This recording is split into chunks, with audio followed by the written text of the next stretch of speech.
tenía 8 años, mi padre fue diagnosticado con esquizofrenia. Pasé 10 años sin saber lo que era una buena noche de sueño. Él solía tener ataques de pánico todas las noches, y emitía gritos verdaderamente terribles. Teníamos que mudarnos frecuentemente pues ningún vecino nos soportaba. Y mi madre jamás quiso dejarlo al cuidado de otra persona. De la forma que fuera, ella lo amaba. Mi padre nunca dio señales de algún problema mental. Por lo menos no hasta aquel accidente en la fábrica. Él trabajaba en una enorme fábrica encargada de crear piezas específicas para camiones. Eso, por supuesto, en una época donde no había máquinas que hicieran todo por ti. Un pequeño descuido, y listo. Mi padre quedó inválido de por vida. No recuerdo muy bien, pero mi madre me contó que ni siquiera me extrañé cuando mi padre fue dado de alta y regresó a casa sin uno de sus brazos. Nunca me lo explicó bien, pero por algún motivo legal la empresa se rehusó a pagar cualquier tipo de indemnización. Fue así que mi padre acabó sin su brazo derecho, sin dinero y sin la capacidad de conseguir otro trabajo. Y claro que su mente no lo pudo soportar.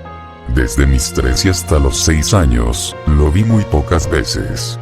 Familiares y amigos iban a nuestra casa preguntando si había muerto debido a su repentina desaparición, y mi padre gritaba desde la habitación que sí.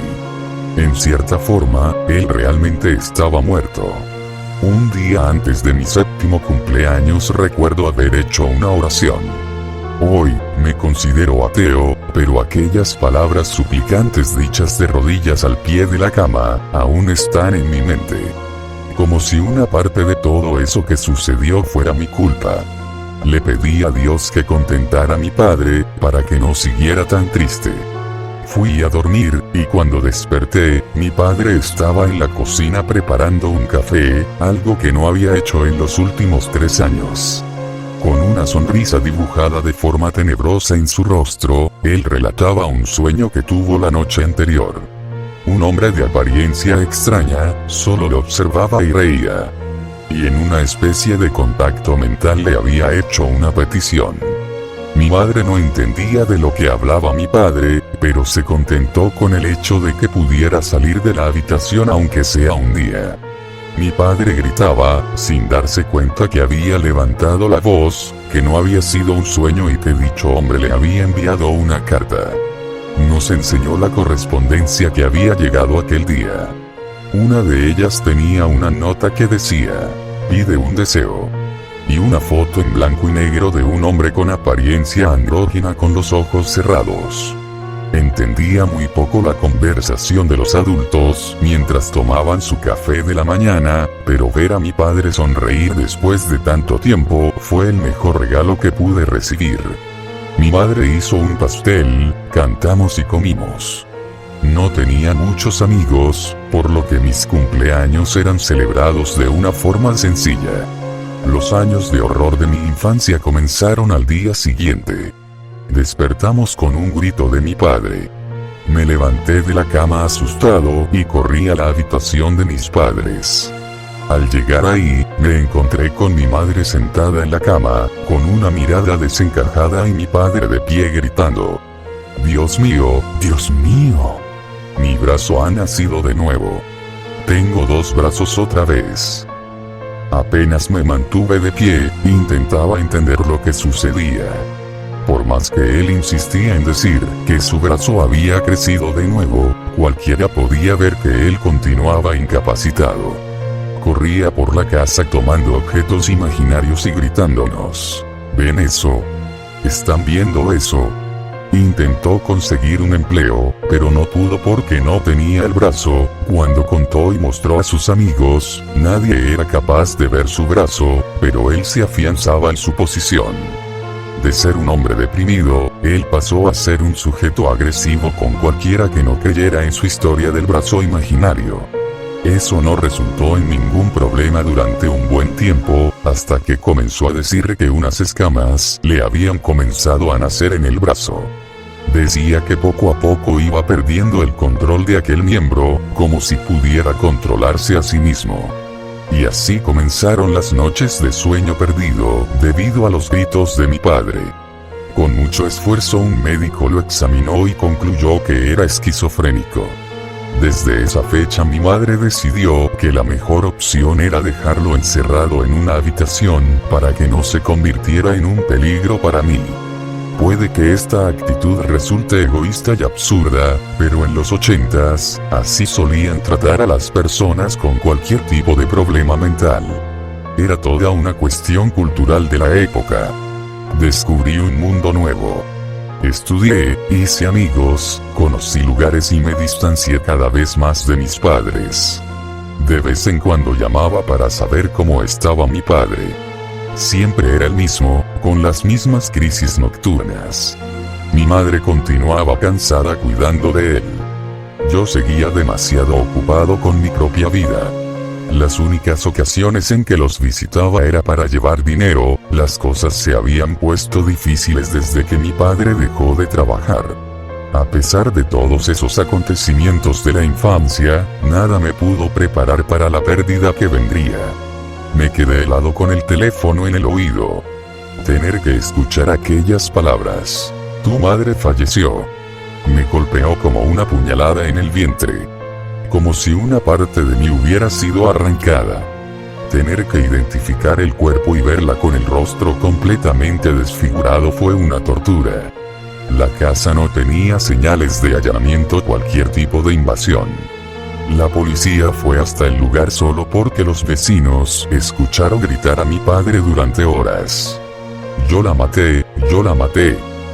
El problema es que por más que mi padre gritara que él la había asesinado y que debía ser encarcelado, nadie le haría mucho caso a una persona fuera de sí.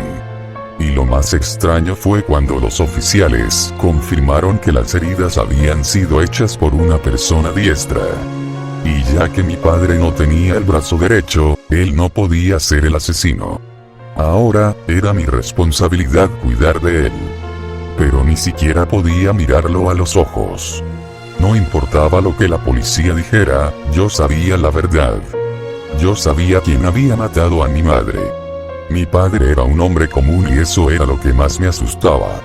Era como Aníbal Lecter. Transpiraba psicopatía con una calma y tranquilidad indescriptible.